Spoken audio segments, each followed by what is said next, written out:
Oke, halo semuanya, apa kabar teman-teman semua?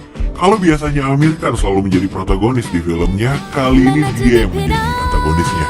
Dan kebayangkan bakal mengesalkan apa film ini? Enggak. Film ini mungkin bakal jadi menyedihkan. Well, ini adalah sebuah film berjudul Secret Superstar.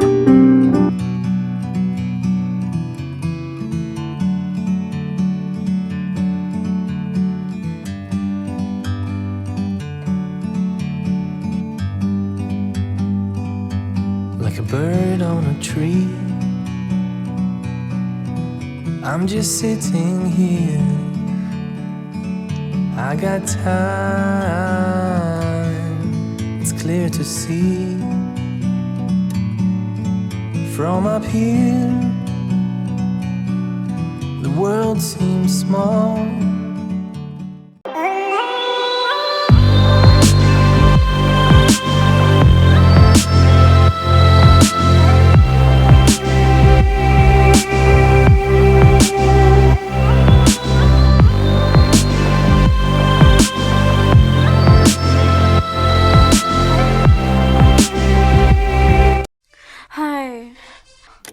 ऐसा नहीं बेटा।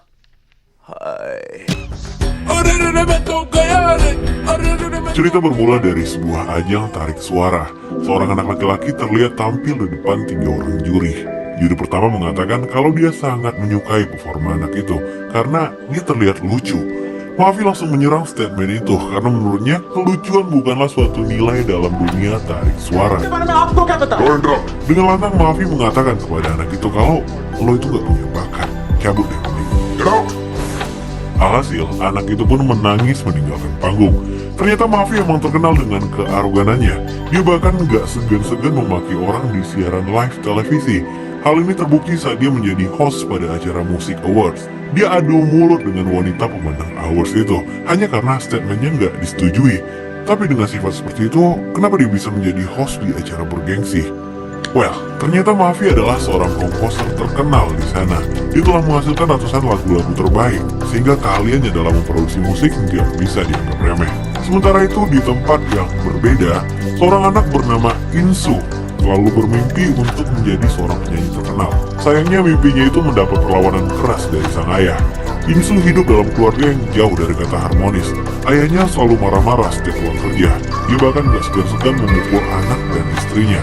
Kata cerai pun udah berkali-kali terucap, tapi bagaimanapun ayahnya adalah satu-satunya sumber ekonomi mereka. Keesokan harinya, Insu yang baru pulang dikagetkan oleh bingkisan hadiah yang ada di meja. Ibunya sengaja membelikannya laptop agar Insu dapat mengembangkan bakatnya. Insu awalnya nggak menerima laptop itu, karena dia tahu pasti ibunya harus berhutang untuk mendapatkannya. Tapi bagaimanapun, ibunya hanya ingin melihat anaknya itu bahagia. कभी-कभार मिलती है। Pada malam harinya, Insu yang sedang mendengarkan lagu di YouTube teringat pada sebuah ide bahwa dia seharusnya juga melakukan hal yang sama. Berbekal laptop baru yang dia miliki, Insu mencoba merekam dirinya sendiri. Tapi semangatnya tiba-tiba hilang. Insu teringat apabila dia membuat channel, ayahnya pasti akan mengetahui kegiatannya itu. Ibunya yang gak ingin Insu sedih menyarankannya bernyanyi menggunakan cadar. Seenggaknya itu bisa menutupi identitasnya. Dan penyamaran ini pun dimulai. कोई ये बता दे है कि नहीं मेरी डगर. Tanpa tripod dan equipment canggih, lagu pun direkam. Liriknya menggambarkan kehidupannya saat ini. Insu bernyanyi dengan penuh penghayatan hingga lagu pertamanya itu berhasil direkam. Melalui channel yang dia beri nama Secret Superstar, Insu mengunggah video pertamanya. Gak ada views, gak ada like, apalagi subscribe. Berjam-jam dia menunggu tapi tetap gak ada perubahan. कहा भी था मेरे को बकवास idea. Dan keesokan harinya, Insu telah menghadiri kelas. Karena kelas yang udah penuh, dengan santainya dia duduk di atas meja. Dari momen ini kelihatan kalau sikap Insu ini tengil, keras, dan mengesalkan. Hal ini juga terlihat saat dia didekati oleh Jintan, seorang bocil yang siap melakukan apapun untuknya. Kebaikan bocil ini selalu dimanfaatkan oleh Insu. Tapi di waktu yang sama, Insu bahkan gak menganggap bocil ini sebagai temannya. Kacau nih bocil. Sesampainya di rumah, Insu kaget karena videonya telah mencapai 11.000 views. Hari itu mungkin adalah salah satu hari terbahagianya. Hingga malam harinya, Insu gak bisa tidur memandangi videonya. Beragam komen pun bermunculan. Kebanyakan dari mereka memuji bakat yang dimiliki Insu. Ada juga yang menyayangkan karena wajahnya yang ditutup. Pro kontra dan segala sesuatu yang dia lihat adalah hal yang baru baginya. Bagaimanapun, Insu terlihat menikmati proses itu. Dengan semangat 45, keesokan harinya Insu kembali membuat video. Dia menyanyikan sebuah lagu yang dia tulis untuk ibunya. Liriknya mengisahkan perjuangan ibunya yang selalu ada untuknya. Dan hanya dalam beberapa hari, lagu itu menyentuh 40 juta views. Seluruh teman-teman di sekolahnya menonton video itu tanpa mengetahui bahwa Insu lah pemiliknya. Sesampainya di kelas, salah satu guru memegang koran yang memberitakan tentang videonya. Insu yang lagi ujian sontak bergegas pulang dan mengumpulkan lembar jawabannya. Tapi sayangnya, guru mengetahui kalau Insu asal-asalan mengisi jawaban. Karena hal ini, Insu diminta untuk mendapatkan tanda tangan dari ayah dan ibunya. Sampainya di rumah, Insu diam-diam mengambil koran milik ayahnya dan membawanya ke rooftop. Mungkin biar ayahnya nggak membaca pemberitaan itu. Sialnya, saat kembali ke rumah, pemberitaan tentang channelnya disiarkan langsung melalui TV. Adiknya yang bernama Gudu dengan sengaja menyenggol minuman sang ayah sehingga tumpah di bajunya. Cara ini berhasil mengalihkan perhatian ayahnya. Bagaimanapun, Insu, ibu dan adiknya terlihat sangat bahagia akan pencapaian itu. Pada malam harinya, Insu kembali melihat perkembangan videonya. Dia melihat beberapa kiriman dari fans yang ternyata salah satunya adalah video yang berasal dari Mahfi. Dengan sikap tengilnya, Mahfi mengungkapkan kalau dia sangat suka dengan lagu-lagu Insu. Dia juga meminta Insu untuk menghubunginya apabila ingin menjadi terkenal. Insu yang mengetahui kelakuan buruk Mahfi tanpa nggak begitu mengajukan tawaran itu. Keesokan harinya saat hendak berangkat sekolah, Insu mau gak mau meminta tanda tangan kepada ayahnya. Di sini ketahuan lah kalau Insu ternyata banyak masalah di sekolah. Insu sempat berjanji akan lebih giat dalam belajar. Dan bagi ayahnya, janji-janji nggak cukup. Ayahnya menghancurkan gitarnya persis di hadapan Insu. Ayahnya juga gak mengizinkannya untuk memperbaikinya. Insu yang kesal hampir membuat sang ayah memukulnya. Untungnya ibunya datang. Sejak hari itu, hari-hari Insu tampak gak bergairah lagi. Cintan berkali-kali mencoba menghiburnya, tapi Insu malah marah dan mempermalukan Cintan di depan orang banyak. Hingga pada siang harinya, ibu dan ayahnya berniat untuk beli kondangan. Tapi mereka malah terlibat argumen karena sang ibu gak menggunakan kalung emasnya. Ternyata kalung emas itu telah dijual untuk membeli laptop Insu, dan ayahnya pun segera mengetahuinya. Dia mencoba menarik ibunya, tapi Insu terus mengikuti mereka karena Insu takut ibunya diapa-apain. Tapi yang terjadi, ayahnya memukul sang ibu di depan Insu dan adiknya. Mereka terlihat benar-benar terpukul menyaksikan kekerasan ini. Dari dalam kamar, Insu masih mendengar ayahnya memukuli ibunya. Badannya bergetar mendengar ini. Hingga akhirnya Insu keluar untuk membela ibunya. Dia juga menyerahkan laptopnya untuk dijual. Tapi ayahnya lebih ingin laptop itu dihancurkan. Demi ibunya, Insu akhirnya menjatuhkan laptop itu dari balkon rumahnya. Kehancuran laptop ini seakan menggambarkan akhir dari semua mimpinya. Hari-hari dia lalui tanpa semangat. Cintan yang biasanya selalu perhatian kini juga takut menegur Insu. Dalam kelas pun, Insu hanya merenung tanpa memperhatikan pelajaran. Hingga pada jam istirahat, Cintan kembali memberanikan diri untuk mendatangi Insu. Insu yang merasa udah kelewatan akhirnya dia meminta maaf kepada Cintan. Dan disinilah pertama kalinya Insu merespon Cintan. Dari momen ini mereka pun akrab dan Insu pun mulai membuka diri kepadanya. Sesampainya di rumah, ayahnya membawa kabar gembira, setidaknya untuk dirinya sendiri. Dia mengaku berhasil mendapatkan pekerjaan sebagai senior engineering di salah satu perusahaan minyak. Dan dalam beberapa bulan, mereka semua akan pindah ke Arab Saudi bersama ayahnya. Insu juga telah dijodohkan dengan seorang anak bos minyak dengan ayahnya. Kira-kira seperti ini bentuknya.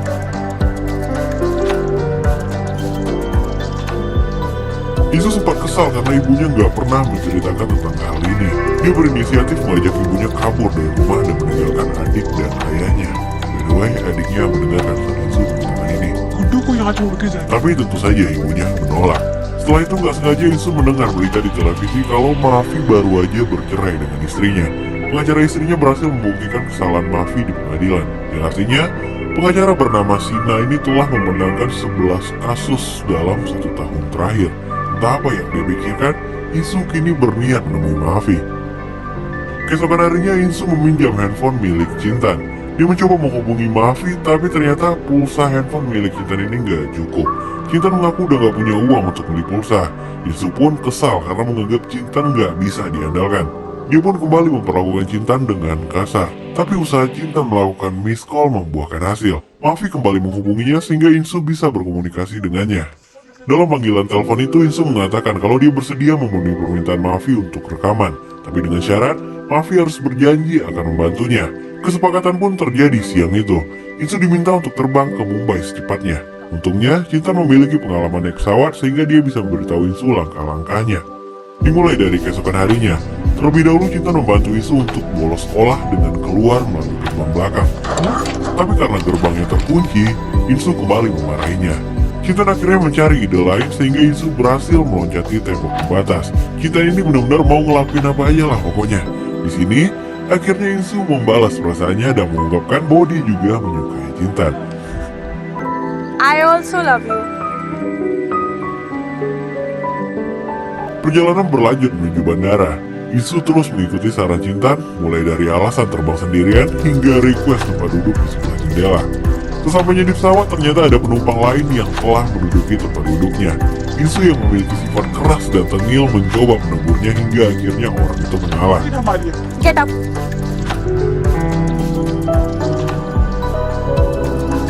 Bagaimanapun, Insu terlihat sangat menikmati penerbangan pertamanya itu.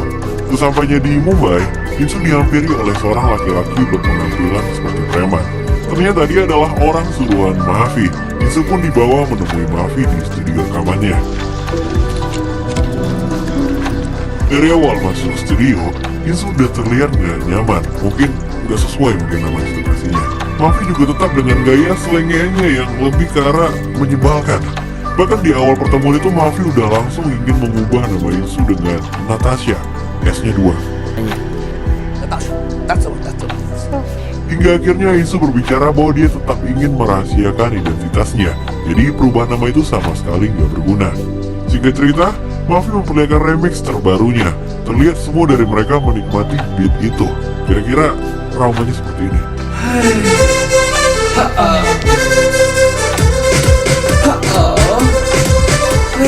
Di momen ini, Insu sepertinya setuju dengan perkataan ibunya kalau Mafi itu senang meremix lagu-lagu yang aslinya udah bagus. Ali, cut. Baik, Pedro, come on. Tapi mau nggak mau dia tetap harus rekaman dan mengikuti prosedur. Hai. ऐसे नहीं बेटा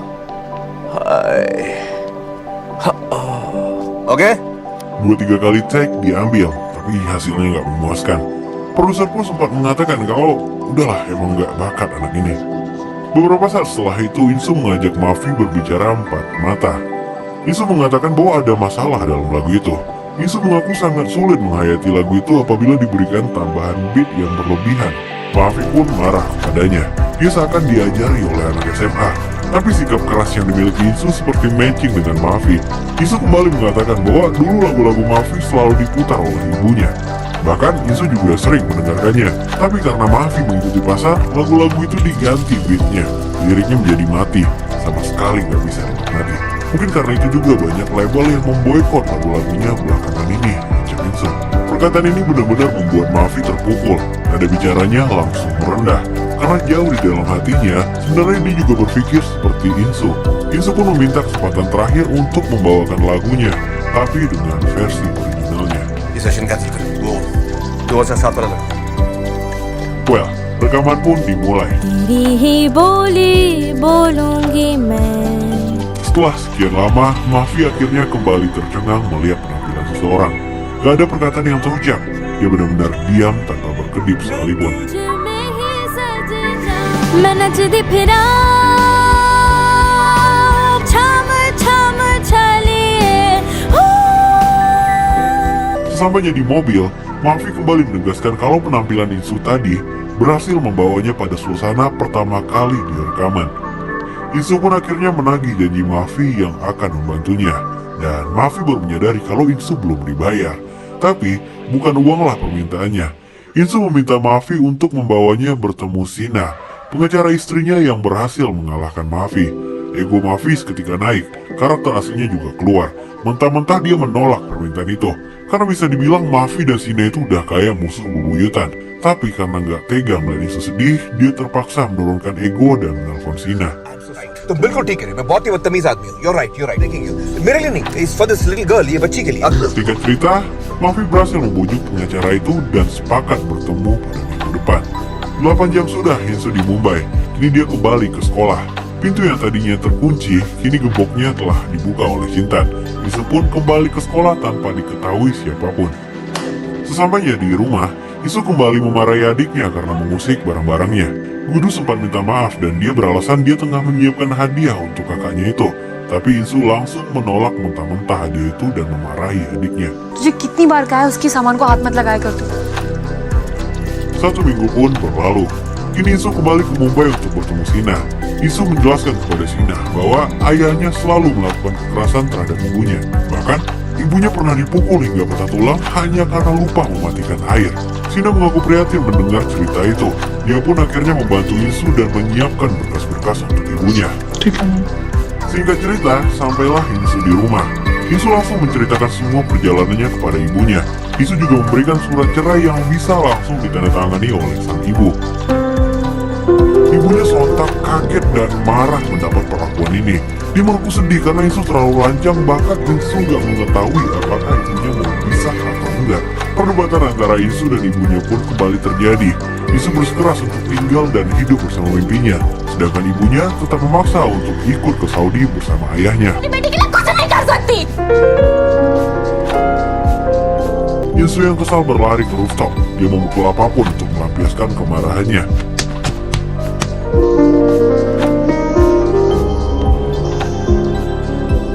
Di sini dia juga melihat selotip prakaryanya. Ternyata Gudu sengaja mengambil selotip itu untuk memperbaiki laptop kakaknya yang hancur.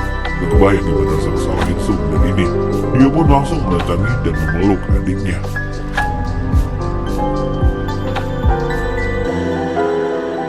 Di waktu yang sama, neneknya juga meminta Insu untuk meminta maaf kepada ibunya. Insu jelas menolak perintah itu, karena menurutnya ibunya lah yang salah mengambil keputusan. Sampai akhirnya, si nenek bercerita bahwa dulu saat Insu lahir, ayahnya memaksa ibunya untuk menggugurkan bayi itu. Tapi yang dilakukan sang ibu, dia malah kabur dari rumah sakit dan kembali saat Insu telah berumur 10 bulan.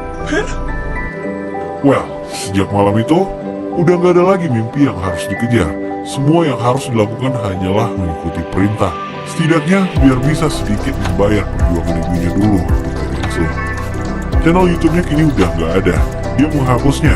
Hari-harinya kembali murung, gak ada semangat sama sekali. Bahkan berita saat Insu dinobatkan sebagai nominasi awards pun gak menarik lagi baginya. Pada malam itu, keluarga Insu berkumpul di ruang TV. Berita kembali menyiarkan prestasi Insu melalui situs Superstar. Insu bahkan gak menoleh lagi ke TV itu. Setiap hari ibunya sedih melihat Insu. Dia seperti orang hidup tapi tanpa tujuan. Sampailah pada hari kelulusan, yang artinya itu adalah hari terakhir Insu di sana. Cinta memberanikan diri meminta izin kepada ibu Insu. Dia mengaku ingin mengajak Insu makan es krim sebelum Insu benar-benar meninggalkan kota. Ibunya yang gak tega meminta mereka untuk menikmati waktu terakhirnya. Mereka pun akhirnya diizinkan untuk pulang sebelum malam. Insu dan Cintan pun bersenang-senang. Mereka berkeliling kota, menaiki wahana dan pergi ke toko musik. Saat cek sound, Insu malah jadi tontonan di sana, tapi semangatnya telah hilang.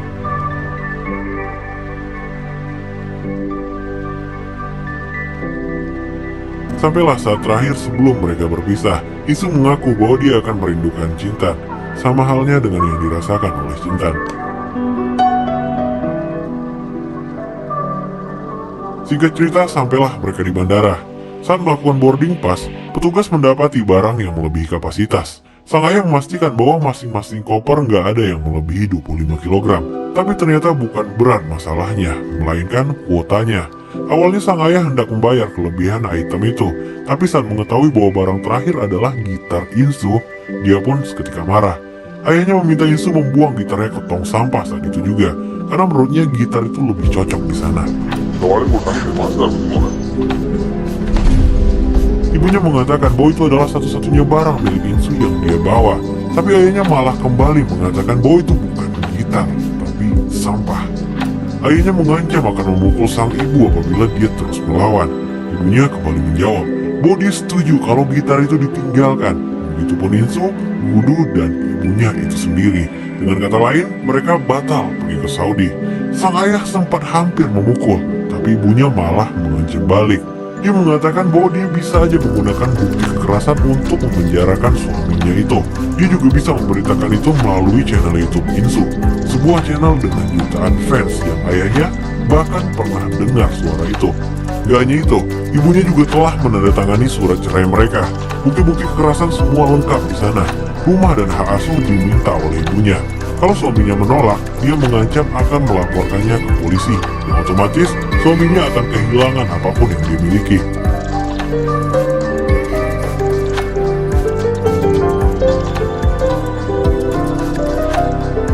Gak ada lagi nada tinggi yang bisa diucapkan oleh bapak-bapak itu selain memohon kepada anak dan istrinya untuk tetap bersamanya ke Saudi.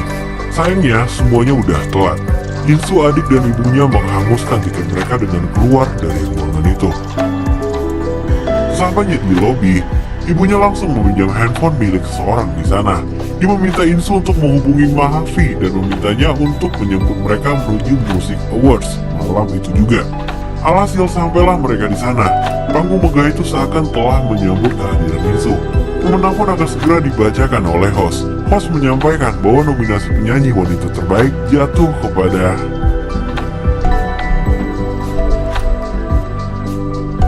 Monali Tucker. Yes, Monali kembali memenangkan awards tahun ini. Mafi tampak gak percaya. Sebaliknya, Insu terlihat pasrah dan menerima keputusan itu.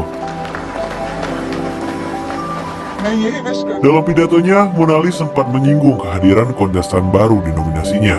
Dia mengaku sangat menyukai lagu-lagu Secret Superstar.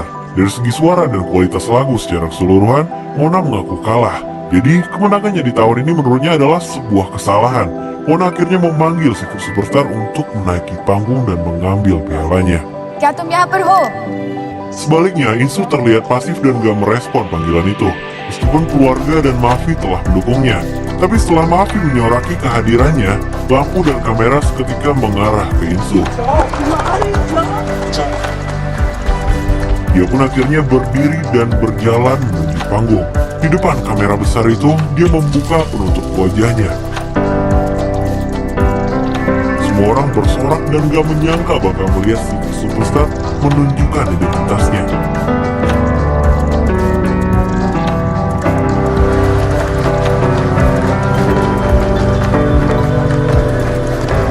Di dalam pidatonya, Insu mengungkapkan bahwa dia sebenarnya bukanlah Secret Superstar, karena semua yang dia lakukan bisa terjadi karena pengorbanan ibunya. Dia menceritakan seluruh perjuangan ibunya hingga Insu mencapai tahap ini. Di akhir kalimat, Insu mengatakan bahwa yang sebenarnya berhak mendapatkan nama Secret Superstar pada malam itu adalah ibunya sendiri. Film pun berakhir dengan bahagia. Insu berlari memeluk ibunya. Suasana hari ini diiringi oleh lagu yang pernah diciptakan untuk ibunya. मैं नचदी फिरा छम छम चलिए Well, gimana menurut pendapat teman-teman semua tentang film ini? Gue jujur aja ke bawah sih dengan suasana sedihnya dari film ini ya. Apapun pendapat teman-teman semua, kalian bisa langsung aja tulis di kolom komentar. Gue juga pengen tahu. Kalau ada kritik dan saran juga mau film apa berikutnya, kalian juga bisa tulis di sana. Oke, kalau teman-teman suka sama video ini, kalau udah tahu harus gimana, yang paling penting itu jangan lupa di-share ke teman-teman kita semua. Dan kita bakal ketemu lagi di video selanjutnya. It's clear to see from up here. The world seems small. We can sit together.